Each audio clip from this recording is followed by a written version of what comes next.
આધુનિક આવર્ત કોષ્ટકના વલણ. બરોબર, આપણે એના વલણની જો વાત કરીએ એમાં સૌથી પહેલું છે સંયોજકતા.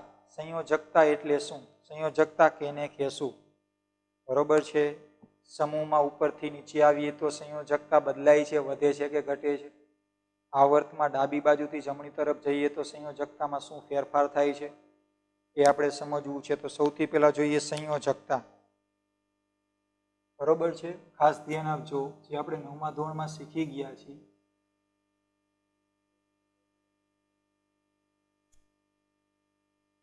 કોઈ એક તત્વની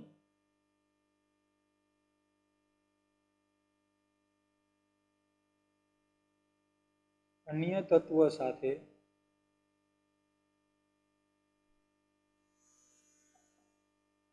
સંયોજાવાની સાપેક્ષ ક્ષમતાને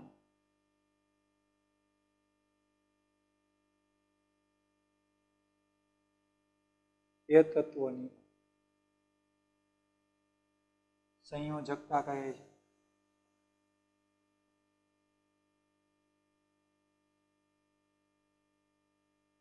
જો ખાસ યાદ રાખજો કે કોઈ એક તત્વની અન્ય તત્વ સાથે બરોબર સંયોજાવાની સાપેક્ષ ક્ષમતાને તે તત્વની સંયોજકતા કહે છે. એટલે કે કોઈ એક તત્વ સોડિયમ છે, બરોબર છે, કોઈ એક તત્વ તરીકે આપણે સોડિયમ લઈએ, એ અન્ય તત્વ સાથે સંયોજાવા માટે એટલે કે જોડાવા માટેની જેની સાપેક્ષ ક્ષમતા છે, આ સાપેક્ષ ક્ષમતાને તેની સંયોજકતા કહે છે. અથવા તો સંયોજકતા છે એ કેના દ્વારા સમજી શકાય? સંયોજકતાનો આધાર છે એ કેના પર રહેલો છે? તો સંયોજકતાનો આધાર બાહ્યતમ કક્ષામાં રહેલા સંયોજકતા ઇલેક્ટ્રોનને આધારે આપણે સમજી શકીએ છીએ. બરોબર છે,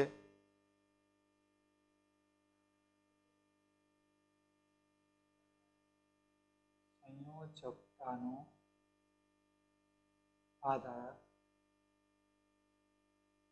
ખાસ યાદ રાખજો, સંયોજકતાના આધાર કેના પર રહેલો છે? તો તત્વની બાહ્યતમ કક્ષામાં અથવા તો બાહ્યતમ કક્ષામાં રહેલા સંયોજકતા ઇલેક્ટ્રોનની સંખ્યા પર આધાર રાખે છે. બાહ્યતમ કક્ષામાં રહેલા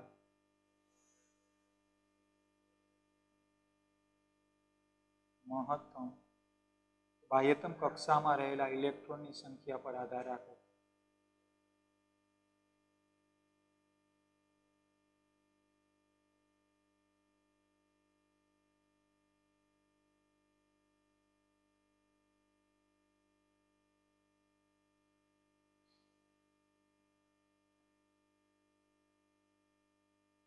જો ખાસ સંયોજકતાનો આધાર કેના પર છે? તો સંયોજકતાનો આધાર કોઈ તત્વની બાહ્યતમ કક્ષામાં એટલે કે સંયોજકતા કક્ષામાં રહેલા ઇલેક્ટ્રોનની સંખ્યા પર આધાર રાખે છે. આપણે આવું શીખી ગયા કે કોઈ તત્વ છે એના પરમાણુની બાહ્યતમ કક્ષા એટલે કે સંયોજકતા કક્ષામાં કેટલા ઇલેક્ટ્રોન છે એને આધારે આપણે બરોબર છે એની સંયોજકતા છે એ સમજી શકીએ. આપણે એને સમજવા જઈએ તો સૌથી પહેલા આવર્તની વાત કરીએ. આવર્તમાં ડાબી તરફથી જમણી તરફ જઈએ, બરોબર છે, તો શું સંયોજકતા વધે છે કે પછી ઘટે છે? એમાં આવર્તમાં આપણે લઈએ કયા આવર્તની? તો ત્રીજો આવર્ત લઈએ. બરોબર, કે ત્રીજા આવર્તમાં તમે ડાબી તરફથી જમણી તરફ જાઓ, બરોબર છે, તો સંયોજકતામાં વધારો થાય છે કે ઘટાડો થાય છે એ સમજવું છે. ક્લિયર? તો ખાસ અહીંયા થોડુંક ધ્યાન આપજો. ત્રીજો આવર્ત છે એને ધ્યાનમાં લઈ અને આપણે સમજીએ કે ત્રીજા આવર્તની અંદર રહેલા જે તત્વો છે એની સંયોજકતા ક્રમશઃ વધે છે કે ઘટે છે?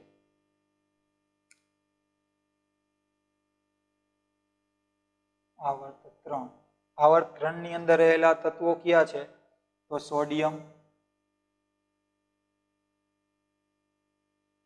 12 જોઈએ તો મેગ્નેશિયમ, પરમાણ્વીય ક્રમાંક 13, aluminium, 14, silicon, 15, phosphorus, 16, sulphur, 17, chlorine, 18, argon. બરોબર છે, તો આપણે આવર્ત ત્રીજા આવર્તમાં રહેલા તત્વો sodium, magnesium, aluminium, silicon, phosphorus, sulphur, chlorine અને આર્ગોન તત્વો લીધા છે. બરોબર છે. અહીંયા ક્લોરીન Cl. તો હવે આની સંયોજકતા કેટલી એ સમજવા માટેના પરમાણ્વીય ક્રમાંક પરથી આપણે એની ઇલેક્ટ્રોન રચના જોઈએ. ચાલો તો પેલા તો સોડિયમની ઇલેક્ટ્રોન રચના શું છે? 2 8 1 છે ને. પહેલી કક્ષામાં 2 ઇલેક્ટ્રોન, બીજી કક્ષામાં 8, 10 થયા, એક વધ્યો ત્રીજી કક્ષા. પછી magnesium 2 8 2, aluminium 2 8 3, silicon 2 8 4, phosphorus 2 8 5, sulphur 2 8 6, chlorine 2 8 7 અને આર્ગોનની વાત કરીએ તો 2 8 8 છે. તો હવે આપણે 9મા ધોરણમાં એ પણ શીખી ગયા કે કોઈ પણ તત્વ છે એના પરમાણુની બાહ્યતમ કક્ષા એટલે કે સંયોજકતા કક્ષામાં બરોબર રહેલા ઇલેક્ટ્રોનની સંખ્યાને આધારે આપણે એની સંયોજકતા જો સમજી શકતા હોય તો સંયોજકતા કક્ષા કહીએ. આવર્ત ત્રીજાની અંદર રહેલી સંયોજકતા કક્ષા કઈ બધા માટે? તો ત્રીજી છે એની સંયોજકતા કક્ષા થઈ. જો સંયોજકતા કક્ષા એટલે કે બાહ્યતમ કક્ષામાં બહારની કક્ષામાં 1 2 અને 3 ઇલેક્ટ્રોન હોય તો આવા તત્વો છે એ સરળતાથી ઇલેક્ટ્રોન ગુમાવી અને ધન આયન બનાવે છે. ધાતુ તત્વો છે. બરોબર. જો બાહ્યતમ કક્ષામાં 1 2 અને 3 ઇલેક્ટ્રોન હોય તો આવા તત્વો સરળતાથી ઇલેક્ટ્રોન ગુમાવી ધન આયન બનાવે છે. બરોબર છે. એટલે એની સંયોજકતા કેટલી થશે? જો ગુમાવે તો +1, 1 ગુમાવે તો 2 ગુમાવે તો +2, 3 ગુમાવે તો +3.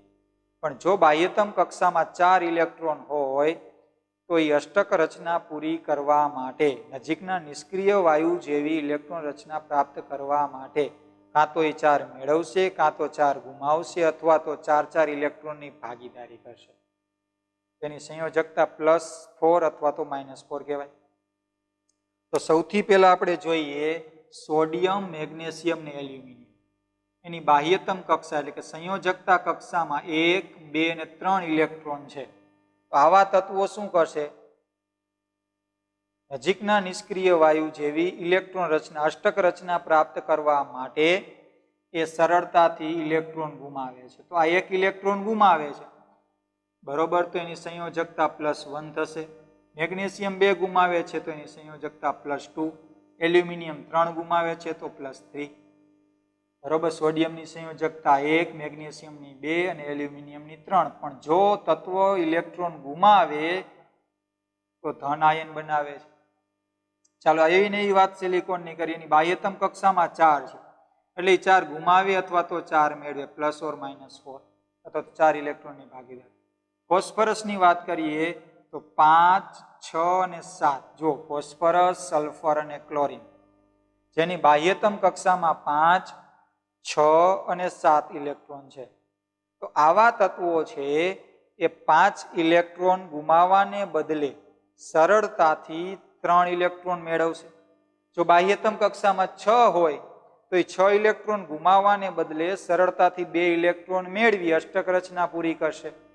જો બાહ્યતમ કક્ષામાં 7 ઇલેક્ટ્રોન હોય તો એ 7 ઇલેક્ટ્રોન ગુમાવવાને બદલે સરળતાથી બરોબર છે 1 ઇલેક્ટ્રોન મેળવી નજીકના નિષ્ક્રિય વાયુ જેવી અષ્ટક રચના શું કરે છે? પ્રાપ્ત કરવા પ્રયત્ન કરે છે.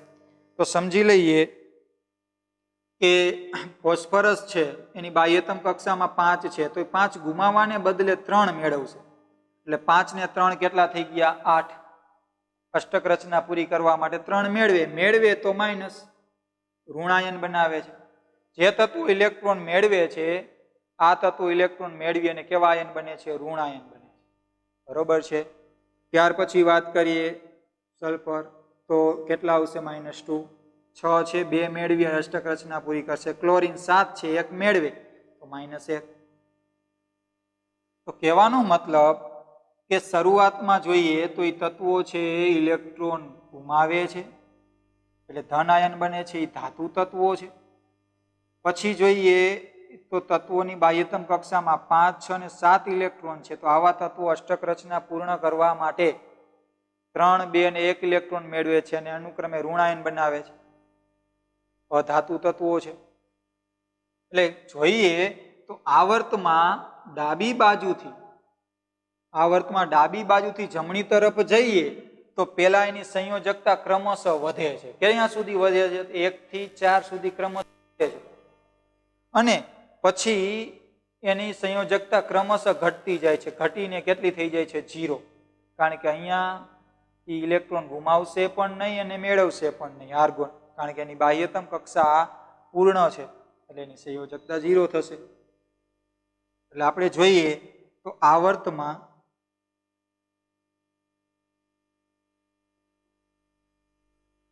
ડાબી બાજુથી જમણી બાજુ, ડાબી તરફથી જમણી તરફ જતા, જો ખાસ યાદ રાખજો, આવર્તમાં ડાબી બાજુથી જમણી બાજુ તરફ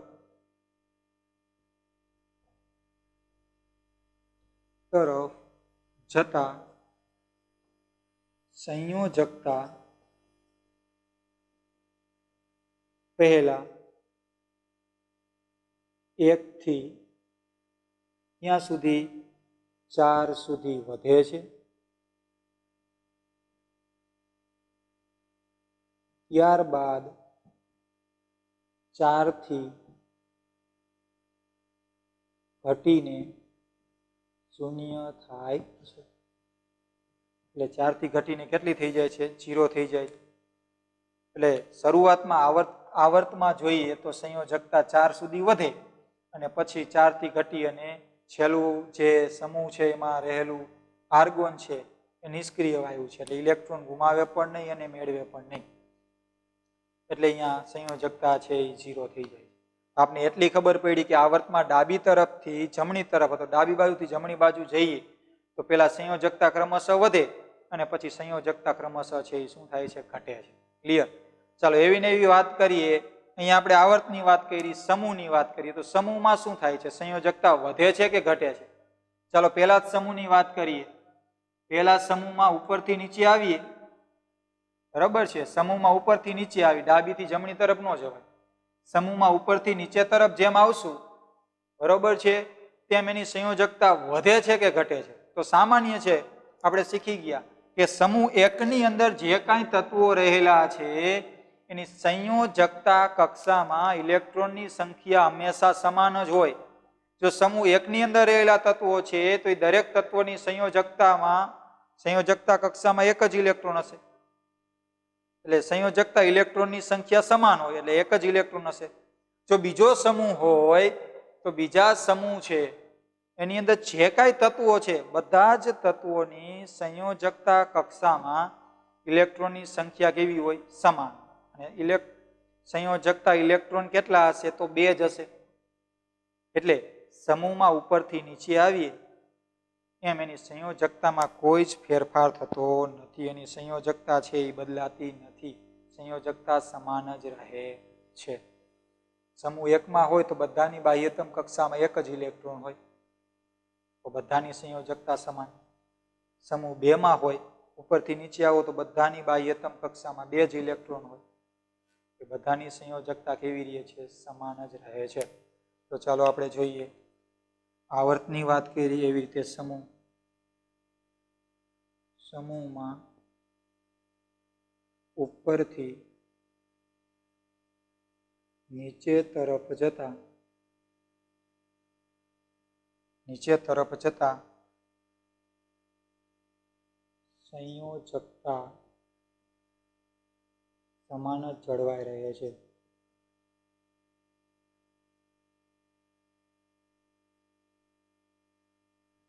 એટલે કે સમાન જ રહે છે, બદલાતી નથી. બરોબર છે? આ કોઈ જ ફેરફાર થતો નથી કારણ કે એની ઇલેક્ટ્રોન રચના સમાન છે. ઇલેક્ટ્રોન રચના સમાન હોવાથી બાહ્યતમ કક્ષામાં રહેલા ઇલેક્ટ્રોનની સંખ્યા સમાન છે. જો ઇલેક્ટ્રોનની સંખ્યા સમાન હોય તો એની સંયોજકતા સમાન જ હોય છે, સમાન જ રહે છે, બદલાતી નથી. ક્લિયર? ત્યાર પછી આપણે જોઈએ, ત્યાર પછીનો પોઈન્ટ તો વલણની વાત કરીએ, પરમાણ્વીય કદ. બરોબર છે? ચાલો જોઈએ પરમાણ્વીય કદ.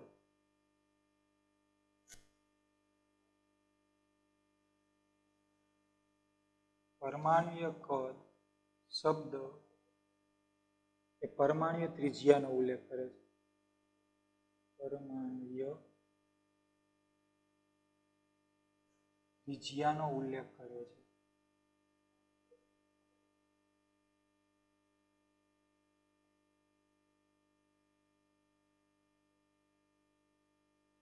પરમાણ્વીય કદ, કોઈ પરમાણુનું પરમાણ્વીય કદ કેટલું છે, એટલે કે પરમાણ્વીય કદ આ શબ્દ છે એ પરમાણ્વીય ત્રિજ્યાનો શું કરે છે, ઉલ્લેખ કરે છે. તો કોઈ પરમાણુની પરમાણ્વીય ત્રિજ્યા કેટલી, પરમાણ્વીય ત્રિજ્યા કેને કહેવાય?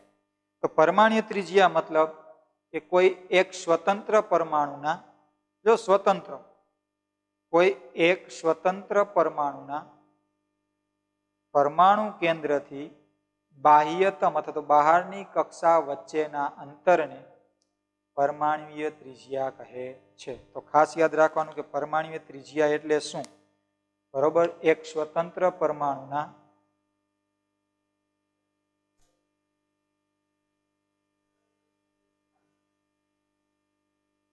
પરમાણ્વીય ત્રિજ્યા.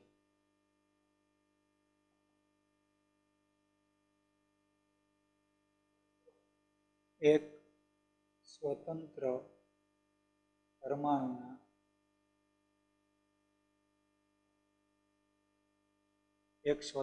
પરમાણુના કેન્દ્રથી બહારની કક્ષા સુધીના અંતરને, બહારની કક્ષા વચ્ચેના અંતરને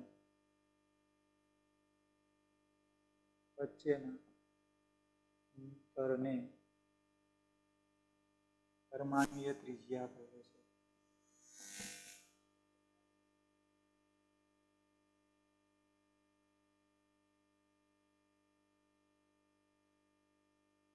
જો ખાસ પરમાણ્વીય ત્રિજ્યા એટલે શું? તો એક સ્વતંત્ર પરમાણુના કેન્દ્રથી બહારની કક્ષા એટલે કે સંયોજકતા કક્ષા વચ્ચેના અંતરને પરમાણ્વીય ત્રિજ્યા કહે છે. બરોબર, દાખલા તરીકે હું એમ કહું છું કે કોઈ એક પરમાણુ છે, આ એનું કેન્દ્ર છે, આ પહેલી કક્ષા છે, બીજી કક્ષા છે અને ત્રીજી કક્ષા છે.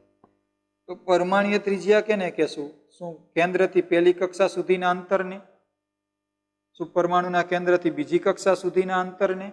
ના, પરમાણુના કેન્દ્રથી બરોબર છે બહારની કક્ષા સુધીના અથવા તો બહારની કક્ષા વચ્ચેના, પરમાણુના કેન્દ્રથી જે સૌથી બહારની કક્ષા એટલે કે સંયોજકતા કક્ષા સુધીનું જે અંતર છે, આ અંતરને પરમાણ્વીય ત્રિજ્યા કહે છે. બરોબર છે. તો પરમાણ્વીય ત્રિજ્યાનું માપન કેના વડે થાય? બરોબર છે, પરમાણ્વીય ત્રિજ્યાનું માપન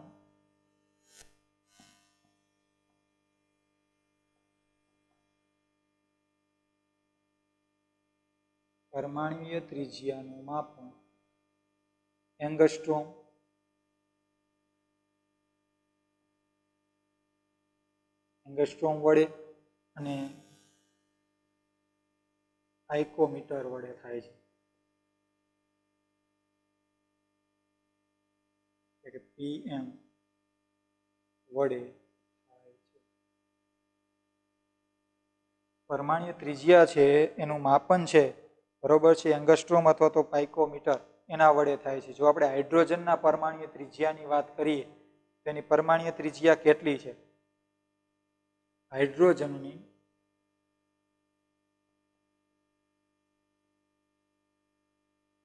પરમાણ્વીય ત્રિજ્યા, હાઇડ્રોજનના પરમાણુની પરમાણ્વીય ત્રિજ્યાની જો આપણે વાત કરીએ તો એની ત્રિજ્યા છે 37 પાઇકોમીટર. બરોબર છે, કેટલી છે? 37 PM છે. તો PM ના મૂલ્યની વાત કરી, 1 પાઇકોમીટર બરાબર 10⁻12 મીટર થાય. બરોબર, આ ખાસ ધ્યાન આપજો. 1 પાઇકોમીટર બરાબર 10⁻12 મીટર. અને હાઇડ્રોજનના પરમાણુની પરમાણ્વીય ત્રિજ્યા છે 37 પાઇકોમીટર જેટલી છે. ક્લિયર? તો તો અહીંયા આપણે પરમાણ્ય ત્રિજ્યાની વાત કરી, બરોબર. પરમાણ્ય ત્રિજ્યા કેને કહેવાય, પરમાણ્ય કદ એટલે શું. હવે આપણે એ જોવું છે કે આપણે આવર્તમાં ડાબી તરફથી જમણી તરફ જઈએ, ડાબી તરફથી જમણી તરફ જઈએ તો પરમાણ્ય ત્રિજ્યામાં શું ફેરફાર થાય છે. સમૂહમાં ઉપરથી નીચે આવીએ તો પરમાણ્ય ત્રિજ્યામાં શું ફેરફાર થાય છે. ક્લિયર? તો ચાલો આપણે જોઈએ.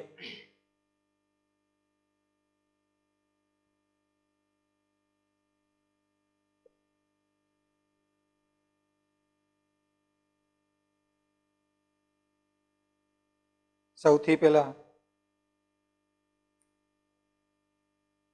આવર્તની વાત કરીએ, બરોબર છે. આવર્તમાં આપણે ડાબી તરફથી જમણી તરફ જઈએ તો પરમાણ્ય ત્રિજ્યા વધે છે કે ઘટે છે, બરોબર, એની વાત કરીએ. તો અહીંયા આપણે આવર્ત લેવો છે, ત્રીજો આવર્ત લેશું અથવા તો બીજો, આમાંથી આપણે જે સહેલો લાગે, તમને જે મજા આવે એ આવર્તનો આપણે ઉપયોગ કરી શકીએ છીએ, બરોબર છે. તો આપણે આવર્ત લેશું બીજો અથવા તો ત્રીજો, બરોબર છે. આપણે જે પાઠ્યપુસ્તકમાં જે આવર્ત આપ્યો હોય આપણે બને ત્યાં સુધી આપણે એનો ઉપયોગ કરીએ તો સારું રહેશે, બરોબર છે. આપણે ત્રીજો આવર્ત બીજો આવર્ત આપ્યો છે તો આપણે એને સમજી લઈએ, બરોબર. ચાલો, સૌથી પહેલા લિથિયમ છે, beryllium, boron, carbon, nitrogen, oxygen, fluorine, ત્યાં સુધીના આપણે તત્વો આપેલા છે, બરોબર. તો આ તત્વો છે, બરોબર, એનું પરમાણ્ય ત્રિજ્યા કેટલી છે એ આપણે જોઈએ, બરોબર. સૌથી પહેલા તો લિથિયમ છે, પછી બેરેલિયમ, બોરોન. ચાલો, લિથિયમ નો પરમાણુ ક્રમાંક 3, લિથિયમ, પછી beryllium, boron, carbon, nitrogen, 8 oxygen અને 9 ફ્લોરિન. આ જે તત્વો છે એ કેમાં આવેલા છે તો બીજા આવર્તમાં આવેલા તત્વો છે. ચાલો જોઈએ, બીજા આવર્તમાં lithium, beryllium, boron, carbon, nitrogen, oxygen અને ફ્લોરિન, નિયોન સુધી લઈ શકીએ, બરોબર છે. તો આ બીજા આવર્તની અંદર રહેલા તત્વો છે. તો આવર્તમાં આપણે ડાબી તરફથી જમણી તરફ જઈએ તો પરમાણ્ય ત્રિજ્યા વધે છે કે ઘટે છે આપણે એ જોવું છે. ક્લિયર?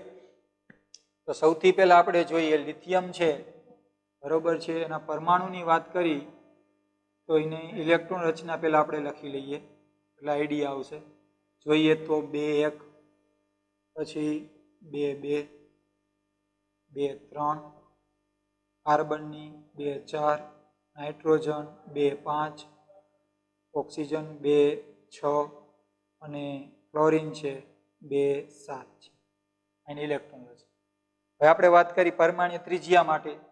સમજી લ્યો કે લિથિયમ છે તો એ પરમાણુનું કેન્દ્ર, પહેલી કક્ષામાં કેટલા ઇલેક્ટ્રોન સમાશે છે અને બીજી કક્ષામાં કેટલા. તો પહેલી કક્ષા છે એમાં 2 છે, બધાની પહેલી કક્ષા કમ્પ્લીટ છે, પરંતુ બીજી કક્ષા છે એમાં ક્રમશઃ એક ઇલેક્ટ્રોન વધતો જાય છે, બરોબર. 1 ઇલેક્ટ્રોન ક્રમશઃ વધે છે તો થશે શું, ચાલો જોઈએ. લિથિયમ છે એની પહેલી કક્ષામાં 2 છે, બાકીમાં 1 છે બીજી કક્ષામાં, બરોબર છે. પછી બેરેલિયમની વાત કરીએ તો કેન્દ્ર, પહેલી કક્ષા અને બીજી કક્ષા, બરોબર. તો પહેલી કક્ષામાં 2, બીજી કક્ષામાં 2.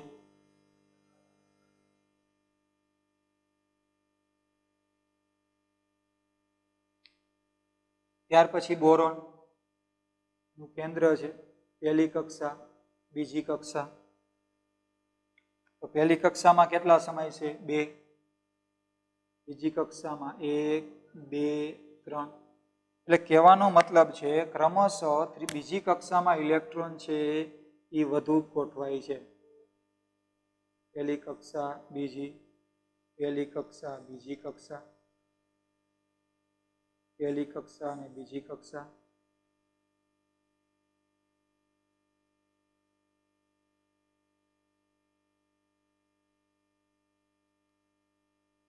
ચાલો જોઈએ, આ છે lithium, beryllium, boron, carbon, nitrogen, oxygen અને ફ્લોરિન.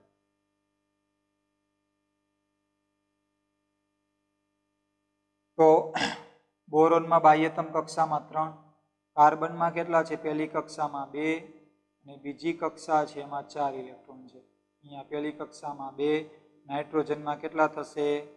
5, ઓક્સિજનમાં પહેલી કક્ષામાં 2 અને બીજી કક્ષામાં થશે 6, 3 ને 3 6.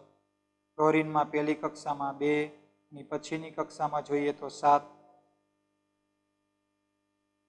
તો આપણે અહીંયા જોઈએ છીએ કે આવર્તમાં ડાબીથી જમણી તરફ જઈએ એટલે સંયોજકતા કક્ષા એટલે બાહ્યતમ કક્ષામાં ક્રમશઃ ઇલેક્ટ્રોન છે એ વધતા જાય છે.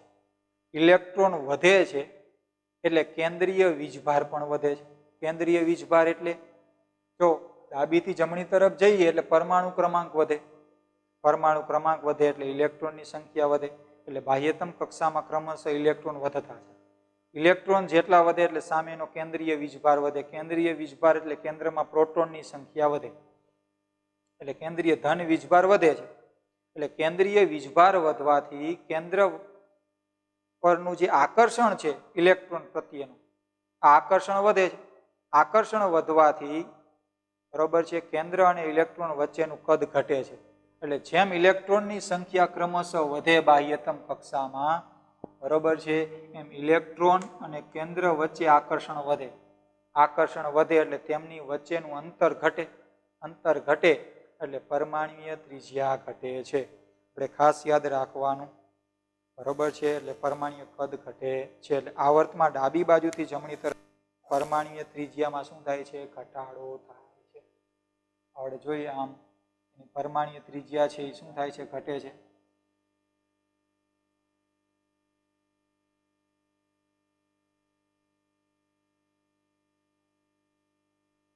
કેમ ઘટે છે એ જોવાની વસ્તુ છે. જો આની બાહ્યતમ કક્ષામાં 1 છે, બીજી કક્ષામાં 2 છે, એ જ બીજી કક્ષામાં સામે 1 ઇલેક્ટ્રોન વધ્યો એટલે 3, પછી 4 ગોઠવાય, 5 ગોઠવાના, 6 ગોઠવાના, 7 ગોઠવાના. બરોબર છે. તો કહેવાની વસ્તુ એ છે કે બાહ્યતમ કક્ષામાં જેમ ઇલેક્ટ્રોનની સંખ્યા વધતી જાય બીજી કક્ષામાં ક્રમશઃ ઇલેક્ટ્રોન ગોઠવાતા જાય છે. અહીંયા હોય તો 1 જ હોય, અહીંયા 2 થઈ જાય, અહીંયા એટલે 3 4 5 સંયોજકતા કક્ષામાં ઇલેક્ટ્રોન ક્રમશઃ ગોઠવાતા જાય છે, વધતા જાય છે. જેથી કેન્દ્રીય વીજભાર વધે છે. કેન્દ્રીય વીજભાર એટલે કેન્દ્રનો ધન વીજભાર વધે છે. કેન્દ્રીય વીજભાર વધવાથી ઇલેક્ટ્રોન છે અને કેન્દ્ર વચ્ચેનું આકર્ષણ વધે છે. ખાસ યાદ રાખજો, ઇલેક્ટ્રોન અને કેન્દ્ર વચ્ચેનું આ ઇલેક્ટ્રોન અને કેન્દ્ર વચ્ચેનું જે આકર્ષણ છે ક્રમશઃ જેમ ઇલેક્ટ્રોન વધુ સમાય એમ આકર્ષણ વધતું જાય. આકર્ષણ વધે એટલે ઇલેક્ટ્રોન અને કેન્દ્ર વચ્ચેનું અંતર ઘટે. ઇલેક્ટ્રોન અને કેન્દ્ર વચ્ચેનું અંતર ઘટે. બાહ્યતમ કક્ષા અને કેન્દ્ર વચ્ચેનું અંતર ઘટે એમ પરમાણ્વીય ત્રિજ્યામાં શું થાય છે? ઘટાડો થાય છે. પરમાણુ કદમાં ઘટાડો થાય છે. એટલે ખાસ યાદ રાખજો વિદ્યાર્થી મિત્રો કે આવર્તમાં ડાબી તરફથી જમણી તરફ જઈએ એમ ક્રમશઃ સંયોજકતા કક્ષામાં ઇલેક્ટ્રોનની સંખ્યા વધે છે. જેથી કેન્દ્રીય વીજભાર વધે છે. તેથી ઇલેક્ટ્રોન અને કેન્દ્ર વચ્ચેનું આકર્ષણ વધવાથી તેમની વચ્ચેનું અંતર ઘટે છે. એટલે પરમાણ્વીય કદ ઘટે છે. આથી કહી શકીએ કે આવર્તમાં ડાબી તરફથી જમણી તરફ જતા પરમાણ્વીય ત્રિજ્યા ઘટે છે. આવર્તમાં ડાબી તરફથી ડાબી બાજુથી જમણી બાજુ તરફ જતા ડાબી બાજુથી જમણી બાજુ જતા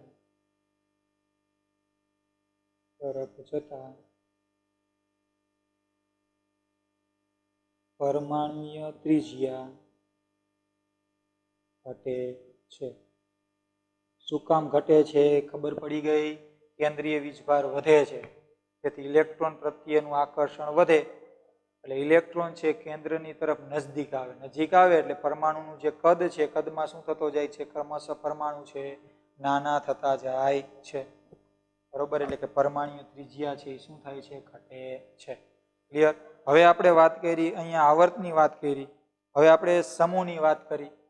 બરોબર છે કે સમૂહમાં ઉપરથી નીચે આવીએ તો પરમાણ્વીય ત્રિજ્યા વધે કે ઘટે?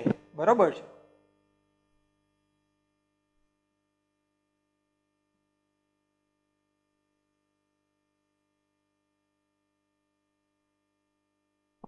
ચાલો આપણે પહેલો સમૂહ લઈએ છીએ. બરોબર છે.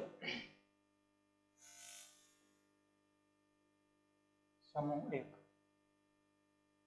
બરોબર છે. લિથિયમ થી આપણે શરૂઆત કરીએ, અથવા તો બરોબર છે હાઇડ્રોજન થી પણ તમે શરૂઆત કરી શકો. એવું જરૂરી નથી કે લિથિયમ થી શરૂઆત કરવાની. લિથિયમ, સોડિયમ, પોટેશિયમ ત્યાંથી આપણે શરૂઆત કરશું. બરોબર છે. સૌપ્રથમ લિથિયમ લઈએ. પરમાણુ ક્રમાંક 3 છે લિથિયમ. પછી જોઈએ પરમાણુ ક્રમાંક 11 એટલે કે સોડિયમ. પછી 19 પોટેશિયમ. પછી જોઈએ તો 37 રૂબેડિયમ. ત્યાર પછી 55 છે સીઝિયમ. 87 છે ફ્રાન્સિયમ. ચાલો હવે અને ઇલેક્ટ્રોન રચના જોઈએ તો એટલે છે 2 1 2 8 1 2 8 8 1. બરોબર છે. પછી કન્ટિન્યુ રહેવા.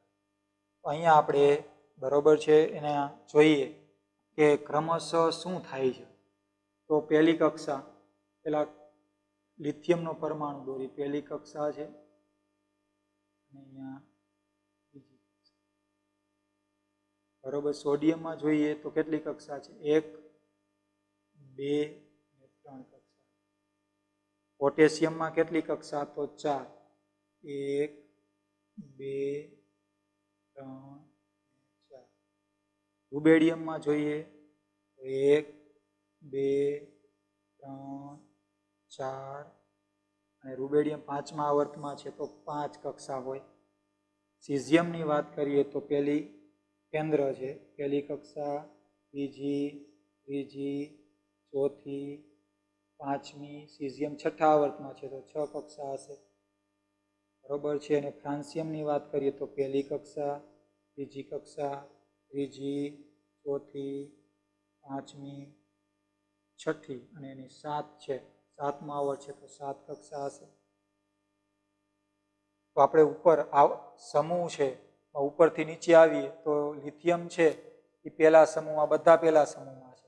પણ લિથિયમ છે એ બીજા આવર્તમાં છે તો 2 કક્ષા હોય. જો સોડિયમ ત્રીજા આવર્તમાં છે તો 3 કક્ષા હોય.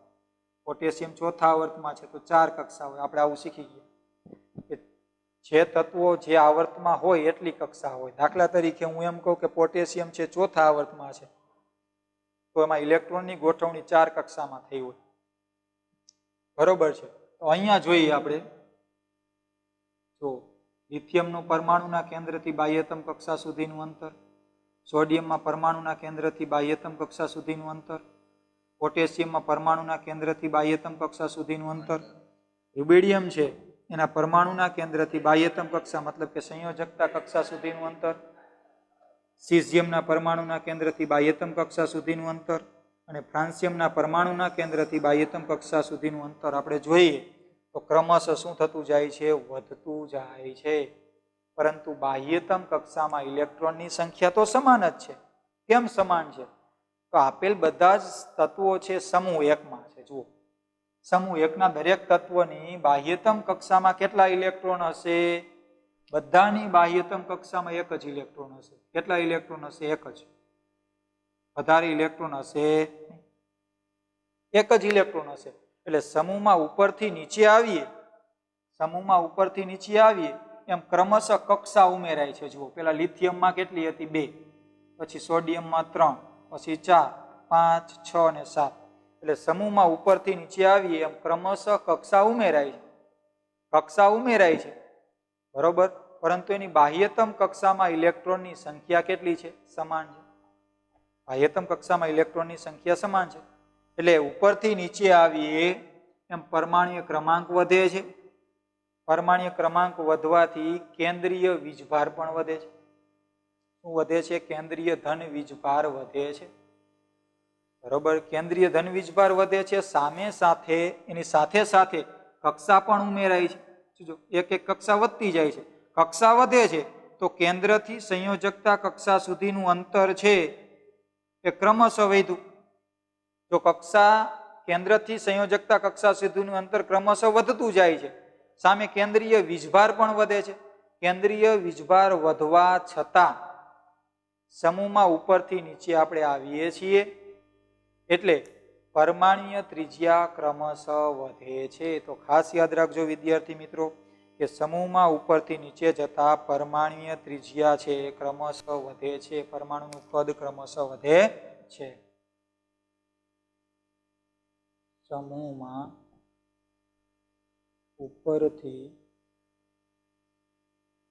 નીચે જતા